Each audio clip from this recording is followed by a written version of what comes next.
I'd like Carl to read this out. Okay. Yeah, do you mind? Read it out, just read it out loud. Which one? Yeah, the gods are here, right, okay? Just read that, that's such a good bit. The gods of wealth into your home. Yeah.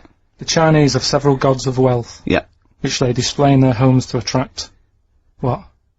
Prosperity. Prosperity. Oh, yeah. Yeah. My personal favourite is Chi Yi, Yeah. who sits on a tiger. He sits on a tiger? Yeah. Okay. Wait. It's pretty difficult to find this fella. Yeah. If you could use Kang Kung, or the 3-star gods, oh no. Read him out! Read out the names of the star gods.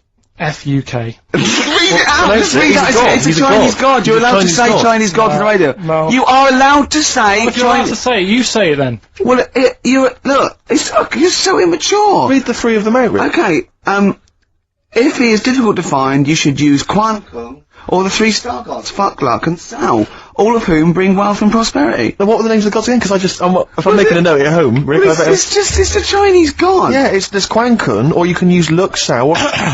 You can't. What? But it's a god, FUK, that's how it's... Yeah, I assume. I don't know if we're pronouncing it wrong. I really apologise. Apologies if we're offending anyone who's of an Oriental persuasion. But that's Quan Kun, or Luk Sao, or Fuck. And any of those gods are available at a Chinese supermarket. Near you. Yeah. That's Feng Shui. It's an ancient art. You can't give me that look. Clinic.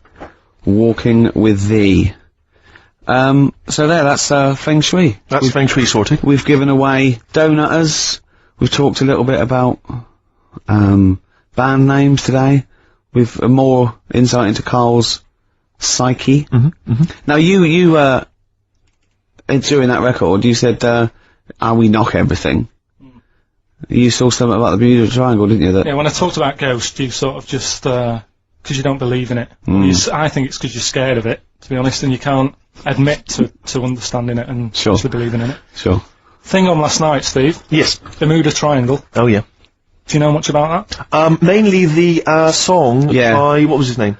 What's his name? Bermuda Triangle, where people disappear. No, Bermuda Triangle. What's his name? No, Barry Manilow. Barry Manilow. Yeah. Are you familiar with the lyrics? Bermuda Triangle, where people disappear. Bermuda Triangle, don't go near. Yeah. I shouldn't really make a joke out of it. No, you're right, go on.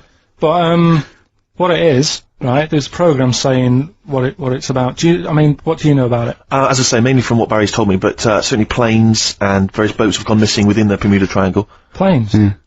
Yeah, but obviously that documentary didn't explore He learned a lot about that for that. I learned a lot about American history through We Didn't Start the Fire by Billy Joel. Again, most of my knowledge of the sort of Tsarist Russia comes from Rasputin by Boney M. Well, listen. Yeah, he was the lover of the Russian queen. They put some poison into his wine. Yeah. They shot him till he was dead. Yeah, which is, go on. Right, well, those Russians. Sort of bit of an earthquake in the sea.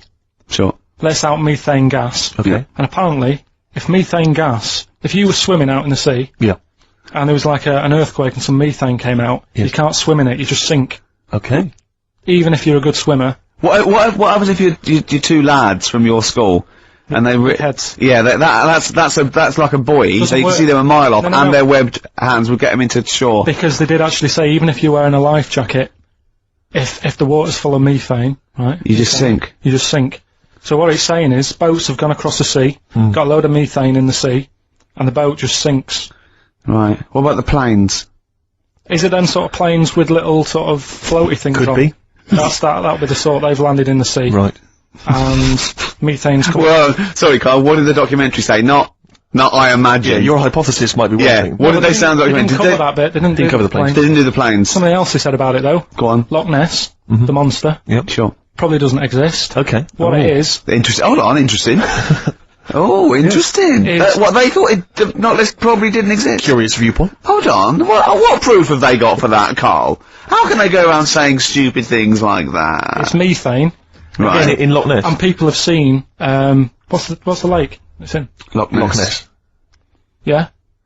It being the Loch Ness Monster. Yeah. That's where it lives. That's how it finds its way home. That's certainly the clue. Yeah. If again, Carl, that's the clue. Yeah, if it goes, and if it's out wandering, it goes, excuse me, would you know where, I'm being the Loch Ness Monster? Where would I be going? Oh, you'd be going to the Loch Ness if that's your home. It's all the way over there, you big monster, you. So the bubbles from the methane bubble up out of the water. Yeah. People think, oh god, it's a monster's head. But it's not, it's just water sort of shooting up because of the bubbles. Well, that's two of the great mysteries of the universe solved by Karl P on a Saturday afternoon. That is fantastic. Yeah. So, that makes me think a lot of things. So, you know when mediums are sort of like going, oh, I've got something coming through. Do you think they are exhaling a lot of methane gas?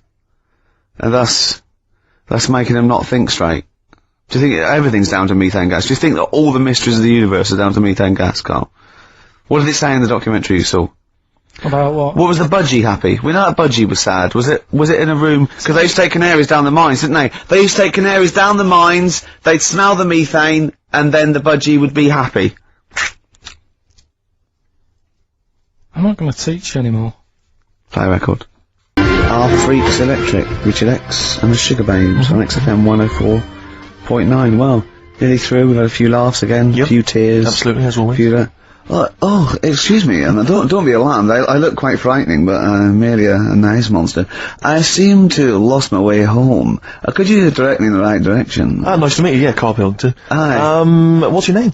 Why do you need to know my name? Well, it might help me to find out where you come from. Oh, my name's the Loch Ness Monster. Okay, alright, give me a second. What was your name again? Loch Ness Monster. See, this is what I mean. When you came in, you're all over me. Like a rash. Being nice to you. Yeah. Gets towards the end, you get nasty. It's the phone. Answer it. See who it is. Can you give us a second, listeners? Just amuse yourselves for a moment. We're just speaking to, Carl's just on the phone there speaking to someone. We'll just, keep you abreast of who that is. Current time, it's, 10 to 3. Wants to know if you're doing a live show somewhere tonight. So, just a private call now, asking Ricky. I am, yeah. Later. But I don't want to say it now. I've done it mind one person now. I don't want to get out office, and often performs live at different venues around the country. So while those two take care of business. Alright guys, have you finished that private call? That was nice. Jeez, that was outrageous. You know you're a fan of Feng Shui, Carl, and you believe it's all true. I did just run this one past you just on the off chance. Yeah. Because maybe that you change your opinion slightly. Yeah. Feng Shui teaches you to use your environment wisely. Sure. If your land and the surrounding area is undulating, it's said to house auspicious dragons.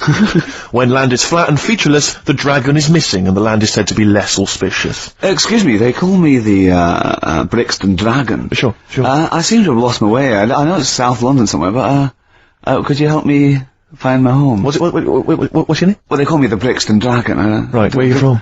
I see what you mean. I see what you mean, aye. Oh, they came in. So does that make you query it at all, the dragon? I'm not into it that much. Right, I'm just saying that if you have your head at one end of the bed rather than the other, it might make a difference to your night's sleep. It's not so much Feng Shui, though, is it, as sort of good advice, generally? When you went home... Don't sleep on the end of a spike near a cliff. Good advice. I mean, that's good advice, isn't it? You know what I mean? Yeah. When you went home and the house was full of women, why did you sleep on the sofa? Why did you not pop upstairs and sort of... Into a warm bed? Yeah, with a woman. Were they dressed, or... Did your brother still sort of have those kind of parties, or...? I haven't seen him for years. Sure. Where's he living now? I don't know. Okay. What's his name? Mark. He's not known as, like, Moss Side Mark. Because that could be a clue. 10 Dawlish Road Mark. He's never out of prison long enough to get a nickname. Hey, really? Steady on, it's getting a bit heavy, isn't it? God. Is this what's motivated a lot of your anxiety? Yeah. The hair loss, that sort of thing? We always go a little bit too far, don't we? A little bit dark at the end of the show. I know. Well, it's, Oh. Well, Do a request then for Pete. Oh, Pete wanting a little bit of Muse. Yeah, if Pete wants it. I mean, I'm not a big fan. I don't mind Muse. I've still not got over them doing that, summertime song. What was it called? Nina Simone cover, wasn't it? Yeah. Anyway, listen, let's not bring the show down. No. Let's play Muse, and then we'll be pretty much South finished. Kensington. Plug in, baby. Let's enjoy it.